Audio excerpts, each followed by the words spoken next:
এই যে কাকা, এটা গোবিন্দপুর তো? হ্যাঁ বাবা, এটাই গোবিন্দপুর, কিন্তু তোমাদের তো আগে কখনো দেখেছি বলে মনে পড়ছে না। এই গায়ে নতুন বুঝি? আগে হ্যাঁ কাকা, আমরা 3 বন্ধু সেই দুবরাজপুর থেকে কাজের খোঁজে এখানে এসেছি। কাজের খোঁজে? তোমাদের গায়ে বুঝি কাজের অভাব? আগে হ্যাঁ, গত 3 বছর বৃষ্টি হয়নি বলে গ্রামের চারিদিকে শুধু হাহাকার, না হচ্ছে চাষবাস আর না হচ্ছে সেখানে কোনো অন্য কাজ। আচ্ছা, শুনেছি তোমাদের এখানে নাকি অনেক কাজ রয়েছে?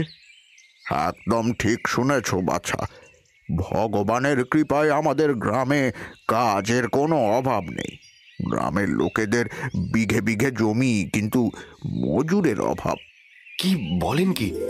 এ তো দারুণ ব্যাপার। হ্যাঁ গো হ্যাঁ, যদি ভালো করে কাজ করতে পারো গ্রামের লোক তোমাদেরকে মাথায় করে রাখবে। ওহে দিনু, তোদের জমিতে লাঙ্গল চাষের জন্য লোক খুঁজছিলি, নে একসাথে 3 জন জুটে গেল। তা তোমরা লাঙল চষতে পারো তো? হ্যাঁ হ্যাঁ, খুব পারি। আমাদের যে কোনো ধরনের কাজ দিলেই আমরা পারবো। কি বল, একটু যদি থাকার জায়গা পাওয়া যেত। সে নিয়ে তোমাদের কোনো চিন্তা নেই। গ্রামের শেষ প্রান্তে একটা পুরনো বাড়ি রয়েছে, মানে ওই রাজরাজাদের আমলের বাড়ি আর কি, বুঝলে না? বাড়িটার অবস্থা কিন্তু খুবই জরাজীর্ণ, তবে তোমরা ঠিকঠাক করতে পারলে অসুবিধা হবে না। এবার তোমরা বলো, সেখানে থাকতে পারবে তো? পারবো মানে খুব পারবো, আমাদের কোনো সমস্যা হবে না। এই বলেই একজন গ্রামবাসী সেই 3 জন যুবককে নিয়ে গ্রামের শেষ প্রান্তের পুরনো রাজবাড়ির কাছে গিয়ে উপস্থিত হল। রাজবাড়ির চারিদিকে যেন আগাছার জঙ্গল ভরে উঠেছে, কিন্তু রাজবাড়ির আভিজাত্য দেখলে মনে হয় একসময় এই বাড়ির জৌলুস চোখ ধাঁধানো ছিল। ওরা 3 জনে মিলে বাড়ির একটা ঘরকে পরিষ্কার করে মোটামুটি বসবাসের যোগ্য বানিয়ে নিল। তখন দিন ফুরিয়ে সন্ধে নেমেছে। যাক বাবা, এখানে এসেই কাজও জুটে গেল আর তার সাথে থাকার জায়গাও। সত্যি ভাই, যদিও এই পোড়ো বাড়িটা খুব একটা আরামদায়ক নয়, কিন্তু আমাদের জন্য বিনি পয়সায় এরকম থাকার জায়গা পাওয়া তো কম ভাগ্যের নয়। হ্যাঁ ভাই, যা জুটেছে এই যথেষ্ট। প্রতিদিন একজন একজন করে আমরা রাঁধবো, তাহলে সুবিধা হবে। নে এবারে শুয়ে পড়, কাল সকাল সকাল কাজে যেতে হবে। হ্যাঁ ভাই, হ্যাঁ ভাই, প্রথম দিন দেরি না হওয়াই ভালো। চল চল ঘুমিয়ে পড়ি।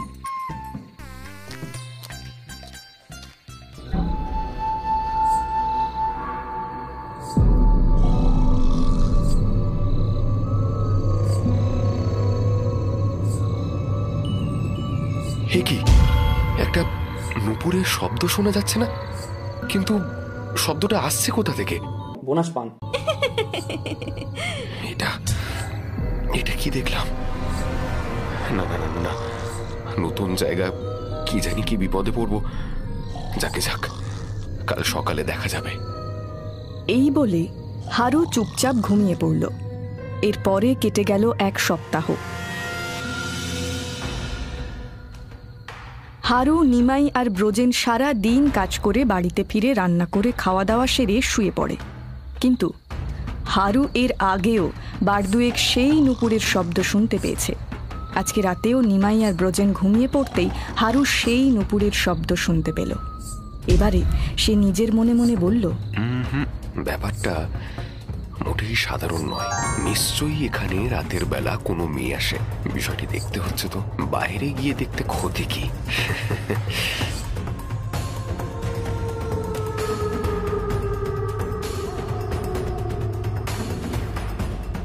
এই যে মেয়ে, আমি জানি প্রতিদিন তুমি এখানে এসে আমাদের জন্যই নুপুরের শব্দ করো। তুমি কাদের মেয়ে গো? যদিও কোনো ভালো ঘরের মেয়ে এই মাঝরাতে এখানে আসবে না। কি হলো, কি কথার উত্তর দিচ্ছ না যে? আবার ঘোমটা দিয়ে রেখেছো কেন তুমি? তা বলছি, এই গ্রামের মেয়েরা বুঝি সব এরকমই সস্তা? আচ্ছা, সেসব পরে দেখবো। আরে অত দূরে দাঁড়িয়ে থাকলে চলবে নাকি? কাছে এসে মুখটা দেখাও না গো একটু। আরে সুন্দরী, এত লজ্জা পেলে চলে নাকি? ওই চাঁদপনা মুখটা দেখাও না, নইলে তোমাকে দেখবো কি করে?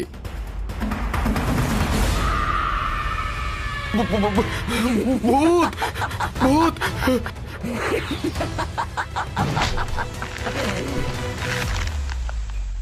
দেখ এবারে, দেখ, চিরকালের মতো তোর দেখা ঘুচে গেল। দেখ দেখ এবারে।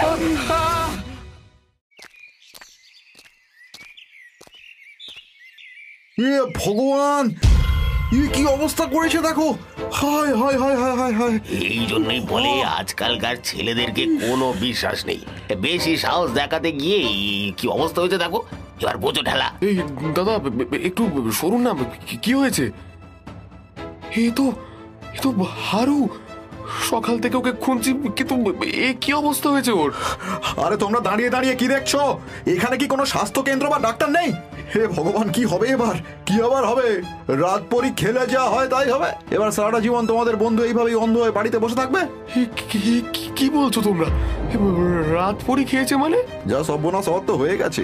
বলি 2 দিন হয়েছে এসেছিস, এখন তোদের এত শখ কিসে? না মেয়ে দেখলো কি দেখলো না, শুরু হয়ে গেল না? মেয়ে দেখে? তোমরা দয়া করে একটু খুলে বলবে যে ব্যাপারটা কি? আমরা সত্যিই কিছু জানি না। ব্যাপারটা খুবই অলৌকিক বাবা। বহু বছর ধরে এমনটাই হয়ে আসছে। রাতের অন্ধকার নামলেই এখানে রাত পরি আসে। লোকে বলে সে নাকি স্বর্গের অপ্সরার মতন দেখতে সুন্দর, কিন্তু যারাই তার দিকে নোংরা নজরে তাকিয়েছে তারাই চিরকালের জন্য অন্ধ হয়ে গিয়েছে। ঈশ্বর, হারু, এ কি সর্বনাশ করলি তুই? নিমাই আর ব্রজেন দুজনে মিলে হারুকে নিয়ে কাছাকাছি কোনো হাসপাতালের খোঁজে চলে গেল। এরপরে কেটে গেছে বেশ কিছুদিন। সেদিন ব্রজেন কাজ থেকে বাড়িতে ফিরতেই দেখল নিমাই বিছানায় শুয়ে রয়েছে। জ্বরে তার শরীর যেন পুড়ে যাচ্ছে। এদিকে ঘরে খাওয়ার জলটুকুও নেই। ব্রজেন তাড়াতাড়ি নিমাইয়ের মাথায় জলপট্টি দিতে শুরু করলো। তারপরে বলল, চিন্তা করিস না নিমাই, তোর কিচ্ছু হবে না। দেখবি কিছুক্ষণের মধ্যেই জ্বরটা নেমে যাবে। হারু অন্ধ হয়ে বাড়ি চলে যাওয়ার পর থেকে আমাদের দুজনে ভরসা তো আমরা দুজনেই। আরে ব্রজেন, সকাল থেকে বড্ড জ্বর, তাই কিছু রান্না করতেও পারিনি। ঘরে তো কিছুই নেই, কি হবে এখন? তুই এত ভাবিস না, তুই বিশ্রাম কর। আমি দেখি যদি কিছু পাওয়া যায়। এই রাতে বেরোবি? না না, কি দরকার? তুই ভয় পাস না নিমাই, আমার কিচ্ছু হবে না।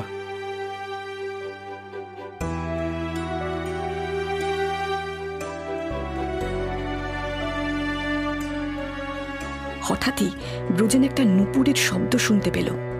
চমকে তাকাতেই দেখল একটা নারী মূর্তি তার দিকেই এগিয়ে আসছে। না না, এইদিকে গিয়ে আর কাজ নেই। তাড়াতাড়ি বস্তির দিকে গিয়ে দেখি যদি কিছু অনাজ আর জলের ব্যবস্থা করা যায়।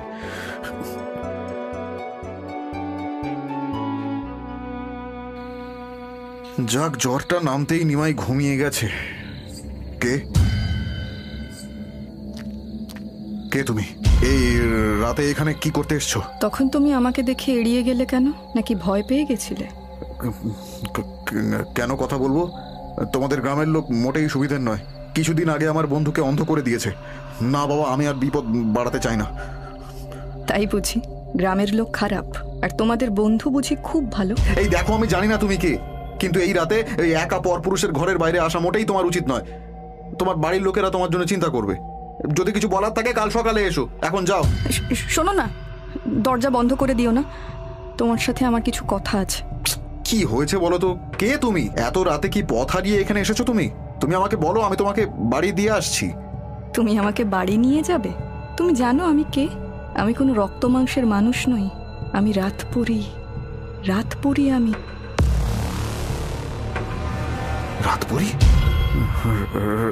রাতপরি মানে যে কিছুদিন আগে আমার বন্ধুকে?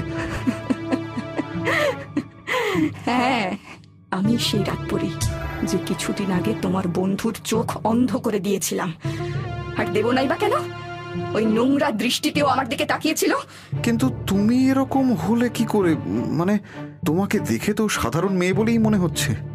হ্যাঁ, আমি একজন সাধারণ মেয়ে ছিলাম। গৌরপুর রাজ্যের রাজকন্যা রুক্মিণী। বড় আদর আহ্লাদে বাবা মা আমাকে বড় করেছিল। পশিচালনা থেকে অশ্বারোহণ, কোনো কিছুতেই আমার প্রতিদ্বন্দ্বী ছিল না। কিন্তু হঠাৎই সবকিছু বদলে গেল। কেন?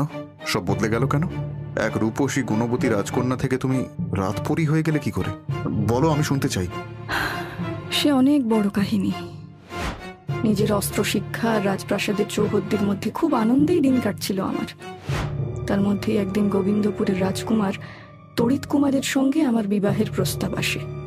পিতা আমাকে তার কথা বলতে প্রথমে আমি রাজি হইনি, কিন্তু একদিন মৃগয়ায় যাওয়ার সময় রাজকুমারকে দেখা মাত্রই তাকে আমার মন প্রাণ সঁপে দিলাম।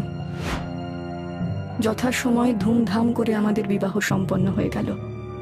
চোখে হাজার স্বপ্ন আর প্রত্যাশা নিয়ে গৌরপুর থেকে আমি গোবিন্দপুরে এলাম, কিন্তু এসেই বুঝলাম আমার এত স্বপ্ন, এত আকাঙ্ক্ষা বুঝি বুদবুদের মতো ক্ষণস্থায়ী। ক্ষমা করবেন রানীমা, কিন্তু এখন আপনি মহারাজের কক্ষে যেতে পারবেন না। আমি মহারাজের সহধর্মিনী, তোমার দুঃসাহস হয় কি করে আমাকে বাধা দেওয়ার? সরে যাও এখান থেকে। ক্ষমা করবেন রানীমা, কিন্তু মহারাজ আদেশ দিয়েছেন তার কক্ষে যেন কেউ না প্রবেশ করে, নইলে। নইলে কি? সরো তো।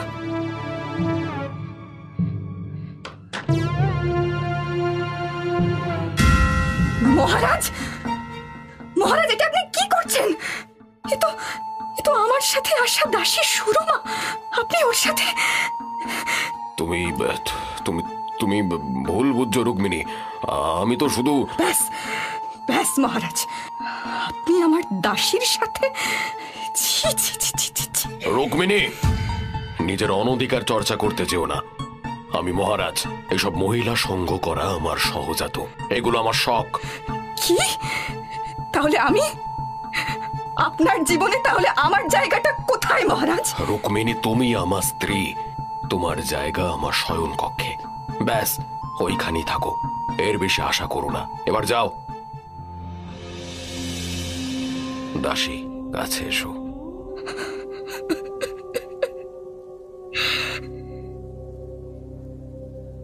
সেদিন থেকেই বুঝে গেছিলাম আমার জীবনটা কেমন নরকের মতো হতে চলেছে। বলতে গেলে জীবনের সাথে এক প্রকার আপোষ করেই নিয়েছিলাম। দেখতে দেখতে কেটে গেল 2 বছর।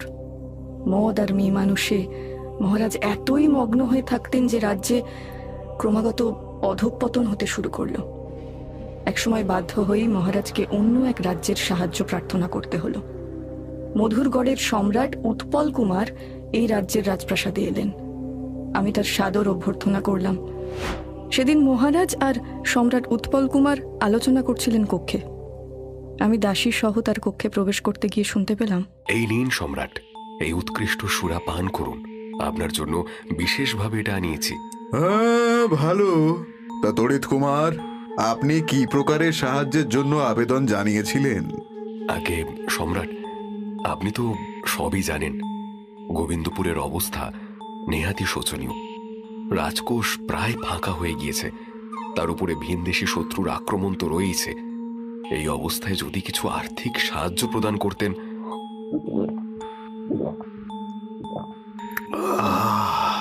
বেশ, তো দেখুন, আপনি আমাদের মিত্র রাজ্য, আপনাকে সাহায্য করা তো আমার কর্তব্য, কিন্তু তার বদলে যে আমারও কিছু চাই রাজন।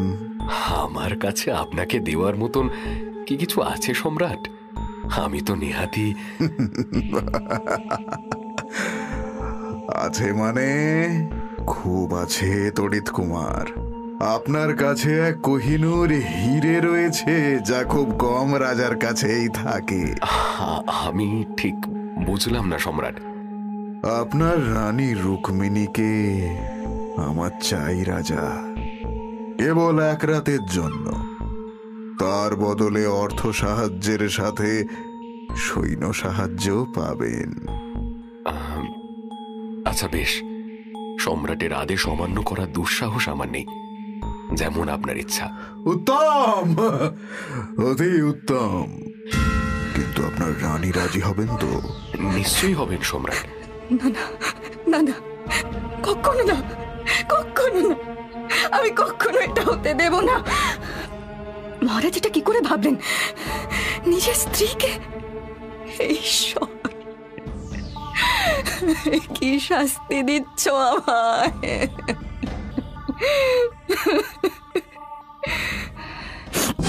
না না, আর না। অনেক অবহেলা, অপমান সয়েছে, কিন্তু নিজের সতীত্বকে এইভাবে আমি কলঙ্কিত হতে দেব না। কখনো না, কখনো না।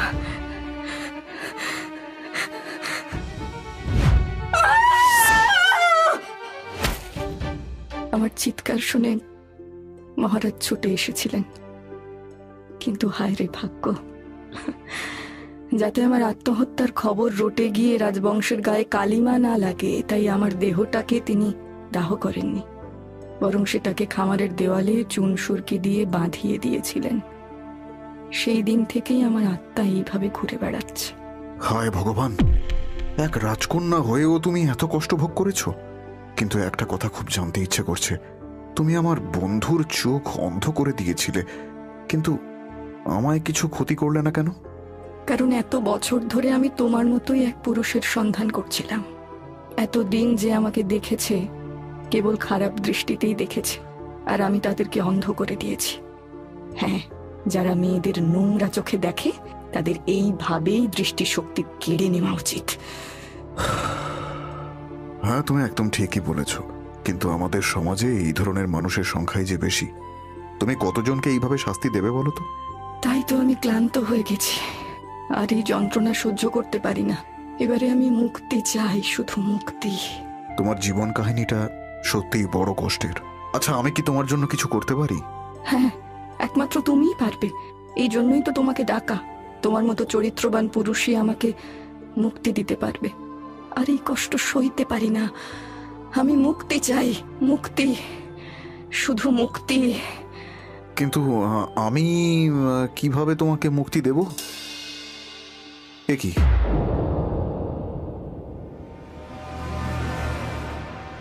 রানী রুক্মিণী বলেছিল যে মহারাজ তার দেহ খামারের মধ্যে। ঠিক ঠিক ঠিক ঠিক ঠিক, আমার একবার খামারের কাছে গিয়ে দেখা উচিত।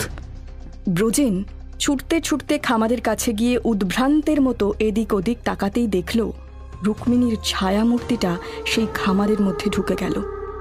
ব্রজেনের আর কিছু বুঝতে বাকি রইল না। সেই মুহূর্তের মধ্যে খামারের দেওয়াল ভাঙতে শুরু করলো। কিছুক্ষণ ভাঙতেই একটা কঙ্কাল বেরিয়ে পড়ল, তার সারা গায়ে সোনার গয়না।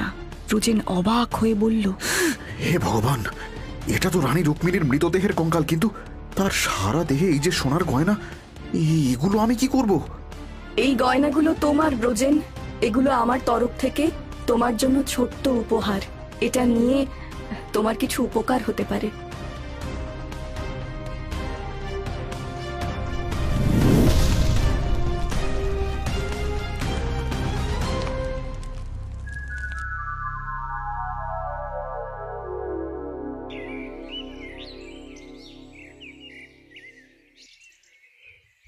কি রাতপরীর ভয় তোমরা দেখছি বাক্স প্যাটরা নিয়ে রওনা দিলে? রাতপরি আর কখনো আসবে না জ্যাঠাবাবু। গ্রামের লোকের আর ভয়ের কোনো কারণ নেই। উমা, সে কথা তুমি কি করে জানলে শুনি? সে কথা না হয় থাক, কিন্তু একটা কথা, এই যে বিশাল রাজবাড়ি, এটা কি বরাবর এইভাবেই পড়ে রয়েছে? কি জানি বাপু, আমরা তো বাপ ঠাকুরদার কাছে শুনেছি এই রাজবাড়ি নাকি অভিশপ্ত। রানীমা বারান্দা থেকে ঝাঁপ দিয়ে আত্মহত্যা করার পর থেকেই রাজবাড়িতে নাকি একের পর এক মৃত্যু হতে থাকে। শেষে একদিন ছাদ থেকে পড়ে রাজারও অপঘাতে মৃত্যু হলে এই বংশ শেষ হয়ে যায়। তারপরে ধীরে ধীরে এই বাড়িটাও পোড়ো বাড়িতে পরিণত হয়। বৃদ্ধের কথা শুনে ব্রজেন মৃদু হাসে। তার আর বুঝতে বাকি থাকে না যে রানী রুক্মিণী রাজাকে হত্যা করে তার প্রতিশোধ পূরণ করেছে।